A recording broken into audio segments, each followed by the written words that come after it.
Aujourd'hui, on entend souvent parler de qui entre les USA et la Corée du Nord a le plus gros missile, ou alors du dernier épisode de Game of Thrones. Mais il se passe un truc bien plus important dans le monde, vous l'aurez compris, aujourd'hui on va parler du Congo. Et donc quand je parlerai de Congo, je parle évidemment de la République démocratique du Congo. Le Congo est le deuxième pays le plus riche au monde, et je te jure ce n'est pas une blague, mais malheureusement vu que les Congolais ne bénéficient pas de leurs propres ressources, du coup c'est le deuxième pays le plus pauvre du monde. Aujourd'hui ce qui se passe au Congo c'est complètement la folie. C'est scandaleux mais t'es pas prêt. Je dis aujourd'hui mais ça fait quand même un bon moment que ça dure. Tout ça, ça a commencé avec l'ancien roi de Belgique aka Léopold II et la conférence de Berlin. Et le concept de cette conférence est tellement dingue que j'ai été vérifié pratiquement 100 fois pour être sûr que c'est pas un fake ou une légende. C'était une conférence où il y avait une énorme carte de l'Afrique, plein de pays occidentaux, tu sais, des mecs avec des grandes moustaches et chacun choisissait une partie de l'Afrique. Chacun prenait ce qu'il voulait de ce continent dans le plus grand des calmes airs. Et évidemment sans demander quoi que ce soit aux Africains. Et à ce moment-là, t'as Léopold II qui dit bon, personne veut le Congo, c'est bon, je le prends. Je sais pas si tu te rends compte, mais à lui tout seul, il a décidé de prendre tout le Congo. Et là, t'es en train de te dire, ah, je comprends. Et donc, le Congo appartenait à la Belgique à ce moment-là. Non! Il était roi des Belges, mais ça n'appartenait pas à la Belgique. Ça appartenait à Léopold lui-même. D'un côté, il avait son boulot de fonctionnaire de roi, et de l'autre, il avait sa petite épicerie de 2 millions de kilomètres carrés. Et c'est exactement à partir de ce moment-là que tout est parti en vrille au Congo. Il a commencé par mettre des entreprises pour prélever le caoutchouc, mais quand il avait besoin de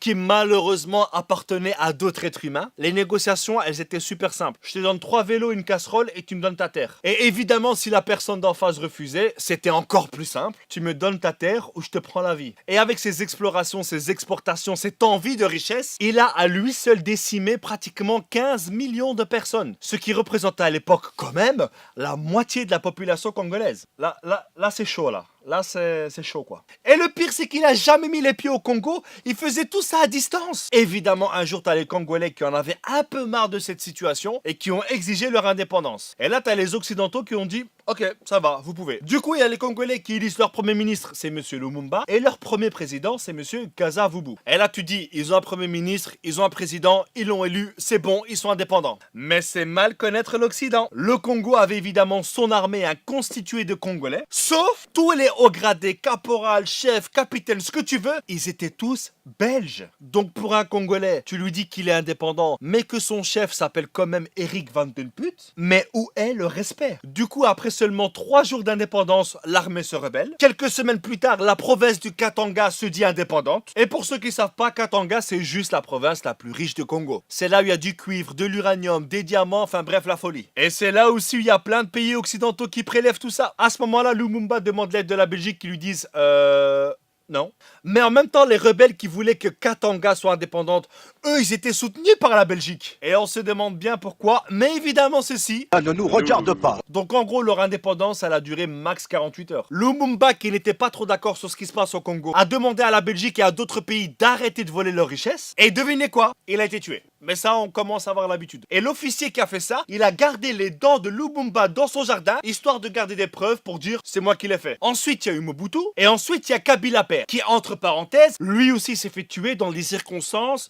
Voilà, on n'a rien vu. On ne voit rien, on sait pas. Et là, il se passe un truc de dingue. T'as le politique belge Louis Michel qui travaille pour l'Europe, qui vient au Congo et qui dit, vu que Kabila Père est mort, on va donner le pouvoir logiquement à son fils, alors qu'il y avait un vice-président. Et ça a été justifié en disant que, vu qu'il y a des conflits, voilà, on va mettre son fils en attendant d'avoir des élections. Ça a duré 5 ans. Ça fait quand même beaucoup la période de transition. Et aujourd'hui, ça fait 16 ans qu'il est président. Et là, il est en train de vouloir changer la constitution, histoire de rester encore 2-3 siècles. Je sais pas si vous êtes au courant, mais il y a quelques années, il y avait un zoo de Congolais à Bruxelles. Et quand je te dis zoo de Congolais, je te parle pas d'animaux venant du Congo, mais bien d'un zoo humain de Congolais, où des familles belges venaient toucher les petits cheveux crépus des petites filles congolaises. Ah, comme c'est mignon! Aujourd'hui, un élément qui fout bien la merde au Congo, c'est le coltan. C'est juste un élément indispensable dans nos smartphones. Ça empêche à notre smartphone de trop chauffer et ça lui empêche d'effacer toutes nos données lorsqu'il s'éteint. Tu comprends maintenant à quel point ce truc est super important. Et pourquoi c'est aussi grave? Eh bien tout simplement parce que ce sont des femmes enceintes,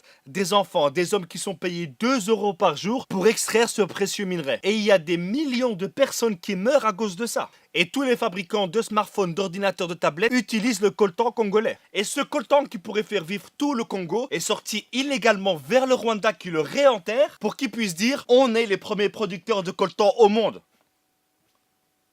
Quoi ? Tu commences à sentir comment elle pue cette histoire? On se demande bien à qui ça doit profiter tout ça. Aujourd'hui, ce magnifique pays qu'est la République démocratique du Congo est gouverné par des États, par des entreprises qui pensent que ce pays est un portefeuille. Et actuellement, il y a un génocide qui a déjà fait plus de 6 millions de morts, perpétué par des rebelles financés par des multinationales pour pouvoir piller le sol congolais. On est tous liés indirectement au Congo par nos smartphones. C'est vrai que cette vidéo ne va rien changer. Et là, il y a plein de personnes qui vont dire mais pourquoi est-ce que tu l'as fait alors? Bah parce que seulement le fait de savoir ce qui se passe là-bas, c'est déjà un pas qu'on fait. Et un petit pas en avant dans ce monde, aussi petit soit-il, c'est quand même le signe qu'on avance. Donc les amis, je vous invite à partager un maximum cette vidéo. Il faut que les gens soient au courant de ce qui se passe là-bas. Que les gens sachent ce qui se passe au Congo aujourd'hui, et d'ailleurs depuis des décennies, et sous l'indifférence générale. Merci à tous, et que Dieu bénisse la République démocratique du Congo. Ciao. Nous avons connu les ironies, les insultes, les coups que nous devions subir matin, midi et soir, parce que nous étions des nègres. Nous avons connu que la loi n'était jamais la même, selon qu'il s'agissait d'un blanc ou d'un noir. Qui oubliera les fusillades? Les cachons furent brutalement jetés. Ceux qui ne voulaient plus se soumettre au régime d'injustice, d'oppression et d'exploitation.